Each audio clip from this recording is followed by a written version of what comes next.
West Ham, Kevin, are taking on Burnley, and 85% of Boyle Sports customers are fancying West Ham at even money to beat Burnley at 11-4 with the draw here at 12-5. The Hammers, they've got 4 points from their last 6, but there are also 13 games without a clean sheet, and Chris Wood has scored in all 5 games he's played against West Ham. How do you see this one going? Yeah, I think when you look at this, I always get into this stage of the season, you're looking at these type of fixtures and you're thinking, what's at stake for either team? Burnley are safe. Burnley have done great this season, again under Sean Dyche. They're in a comfortable position. Looking amongst the goals, yes, Chris Wood for them is certainly the outstanding candidate with the season that he's had, certainly in the goal-scoring front.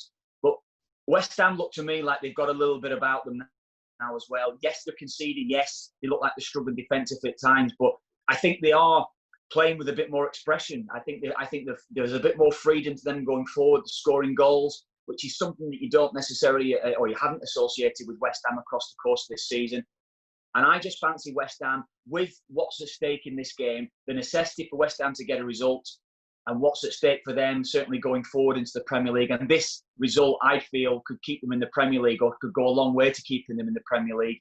And I think it's a great game for David Moyes to target. And I fancy them. I do think they'll win.